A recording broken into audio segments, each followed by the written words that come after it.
Assalamualaikum warahmatullahi wabarakatuh. Selamat pagi anak soleh dan soleha semuanya. Sudah siap belajar hari ini? Tetap semangat ya Ananda semua, walaupun belajarnya dari rumah. Untuk materi pembelajaran tematik hari ini, kita akan membahas tema 1, masih tentang pertumbuhan dan perkembangan makhluk hidup. Subtema 2, pada pembelajaran 1. Materi pertama yang akan kita bahas yaitu tentang pertumbuhan dan perkembangan. Ananda bisa melihat pada buku halaman 67 dan 68. Apakah Ananda tahu apa yang dimaksud pertumbuhan? Pertumbuhan adalah pertambahan ukuran tinggi, berat, atau volume.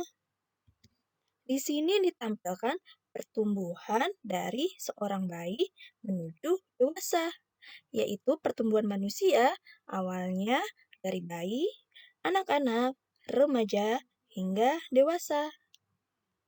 Dari gambar ini, kita dapat mengetahui bahwa pertumbuhan bayi hingga dewasa mengalami pertambahan tinggi, pertambahan berat, dan perubahan bentuk tubuh.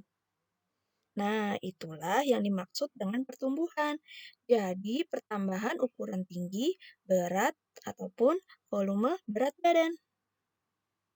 Selanjutnya, kita akan membahas tentang perkembangan.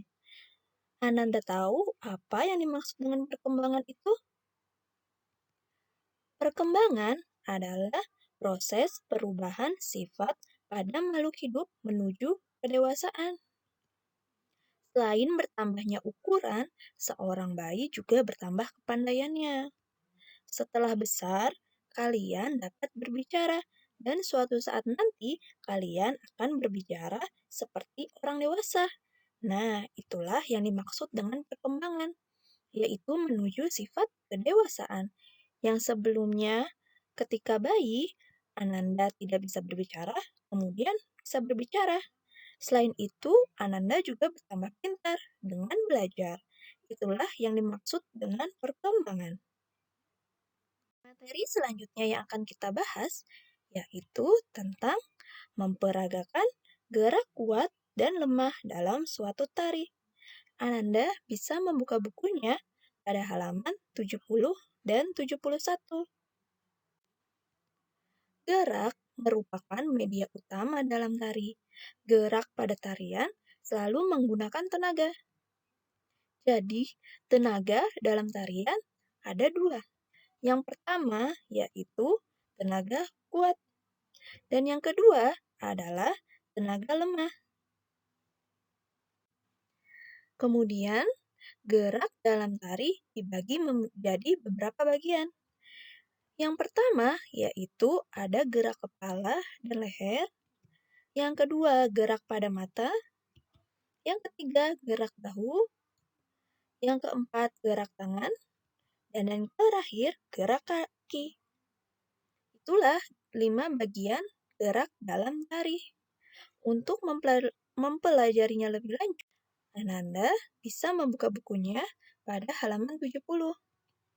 Di sini terdapat teks tentang gerak dalam tari, yaitu ada gerak kepala dan leher, gerak mata, gerak bahu, gerak tangan, dan gerak kaki. Contoh dari gerak kepala dan leher yaitu misalnya gerak menoleh, gerak kepala mematuk, gerak kepala berputar, gerak kepala mengangguk, gerak kepala mendongak, gerak kepala menggeleng, dan gerak kepala memalingkan muka. Itu adalah contoh gerak pada kepala dan leher.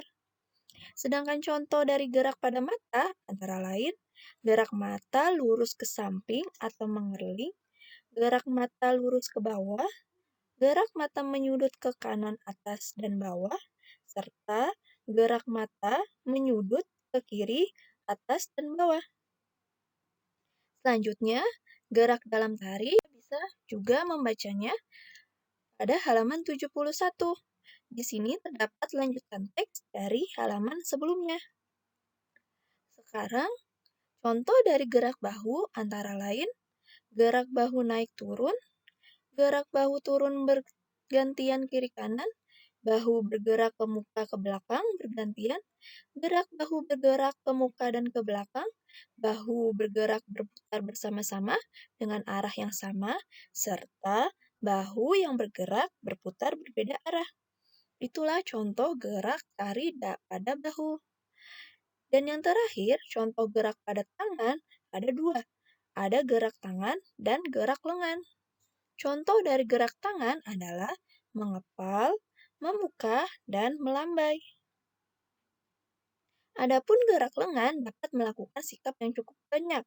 Hal itu terjadi karena lengan memiliki tiga persendian, yaitu pergelangan, siku, dan persendian yang menghubungkan dengan bahu.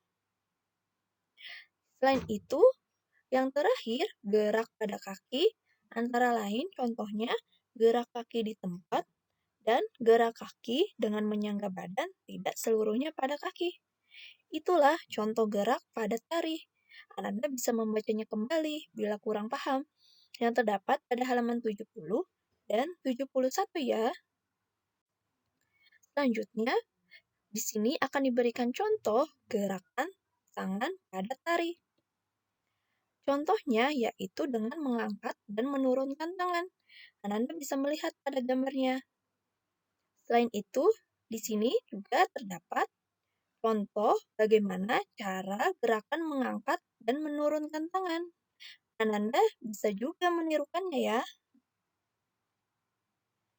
Contoh selanjutnya pada gerakan tangan, yaitu dengan mengangkat dua tangan. Ananda bisa mengikuti contoh mengangkat dua tangan.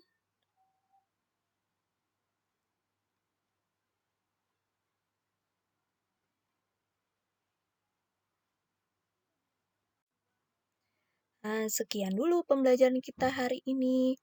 Semoga Ananda tetap belajar ya di rumah dan dapat memahami materi yang telah Miss berikan. Terima kasih. Wassalamualaikum warahmatullahi wabarakatuh.